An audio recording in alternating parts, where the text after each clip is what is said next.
Market లో invest చేసి మీ డబ్బులు డబుల్ చేసుకోవాలనుకుంటున్నారా? సుందరరామిరెడ్డి గారి లైవ్ సెమినార్ కి అటెండ్ అవ్వండి.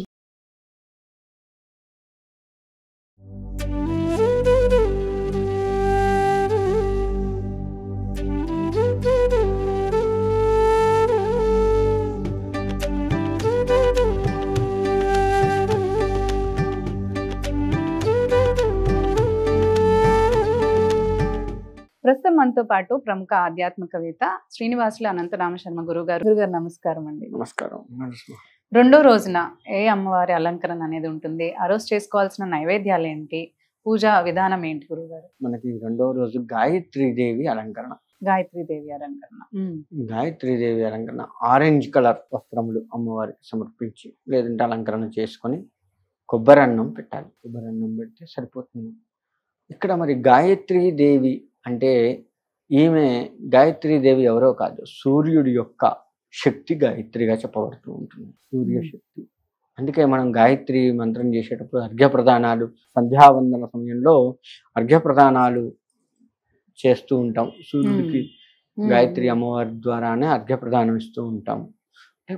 శక్తి స్వరూపిణి అమ్మవారి ఇక్కడ గాయత్రి. ఈ అమ్మవారిని పూజించడం వల్ల జ్ఞానం పెరుగుతుంది.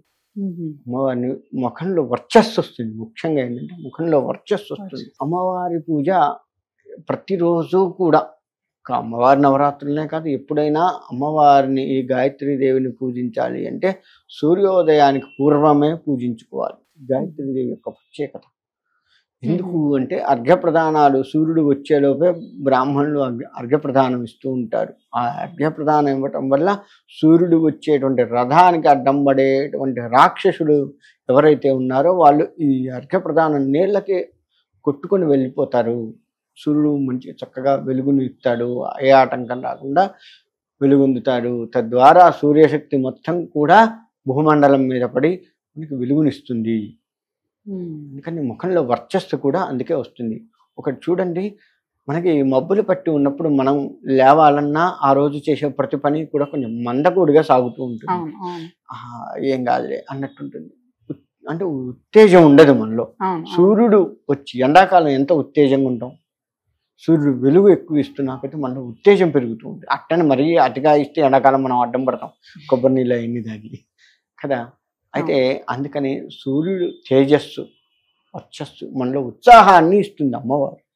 గాయత్రీదేవి ముఖంలో వర్చస్సు ఇచ్చి ఉత్సాహాన్ని పెంపొందిస్తుంది. అందుకని గాయత్రీదేవి యొక్క పూజ చేయటం వల్ల మనలో ఇవన్నీ కూడా చేకూరుతాయి.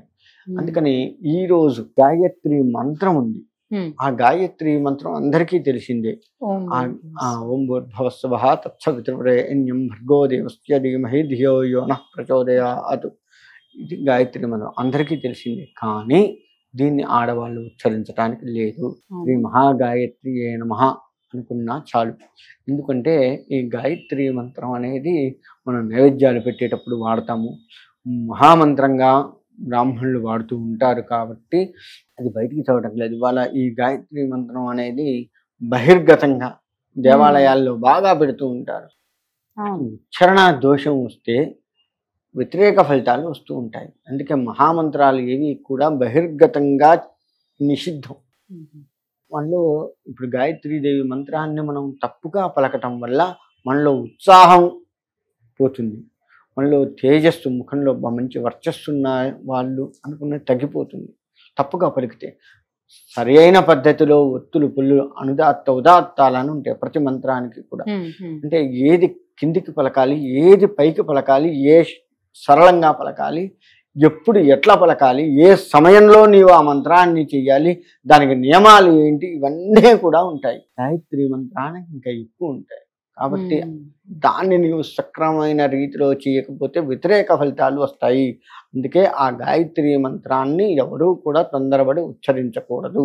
ఎందుకంటే తప్పులు వస్తాయేమో అని ఒక భయం అంతే. అయితే ఎలా అనాలంటారు, ఏం జపించాలంటారు? శ్రీ మహాగాయత్రి దేవతాయే నమః. శ్రీ అంటే శక్తి స్వరూపిణి, గాయత్రి అన్ని ఇచ్చేటువంటి చల్లని తల్లి అని చెప్పి అని మనసులో అనుకుంటే శ్రీ మహాగాయత్రి దేవత, ఆమె దేవతే కదా. దేవతాయ నమః, నమస్కారం తల్లి, మా శక్తి స్వరూపిణి అయిన గాయత్రీదేవి నీకు నమస్కారము తల్లి అని చెప్పుకోవడం. అది ప్రతిసారి మనం ఆ పదాన్ని అంటూ ఉంటే ప్రతిసారి నమస్కారం చేస్తున్నట్లే వస్తుంది. అది మన మనస్సుకు పడుతుంది. మనస్సు కూడా ఉత్తేజంగా ఉండాలి కదా. ఉండాలి. అందుకే మంత్రాలు బయటికి చెప్పకూడదు, లోపలే అనుకోవాలి. ప్రతిదీ కూడా మనస్సు పట్టుకుంటే ఆ దేవత చేసేటువంటి ఫలితం ఏదైతే ఉందో ముందు మనస్సును ఉత్తేజింపచేస్తుంది. గాయత్రి మంత్రాన్ని బయటికి చెప్పకూడదు అంటాము. ఎందుకు అంటాము అంటే బయటకు ఉచ్చరిస్తే దోషాలు వస్తాయి. మనస్సులో ఇప్పుడు కొన్ని మాటలు మనస్సులో అనుకున్నంత దృఢంగా బయటకు అనలేవు.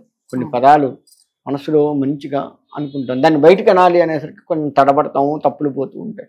ఎందుకంటే మనస్సులో సక్రమంగా అనుకుంటాం కాబట్టి మనస్సులో గనక జపిస్తే మనస్సు ఉత్తేజం అవుతుంది. భగవత నామాలు మనస్సులోనే ఎందుకు జపించాలి అంటే ఉత్తేజాన్ని ఇస్తాయి మనస్సుకి.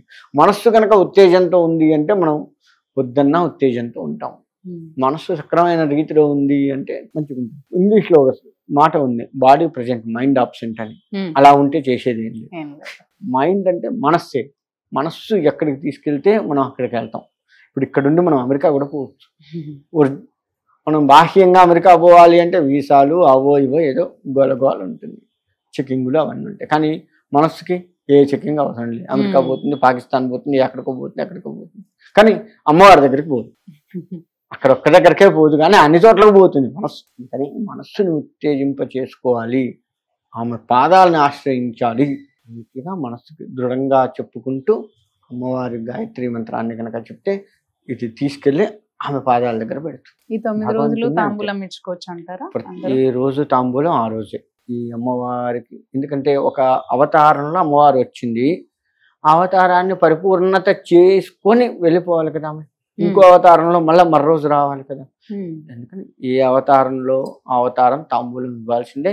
ముత్తైదువులు ప్రతిరోజు ముత్తైదువుల్ని తెచ్చుకొని ముత్తైదువులకి ఇవ్వచ్చు తాంబూలం. ఎంతమందినైనా తెచ్చుకోవచ్చు.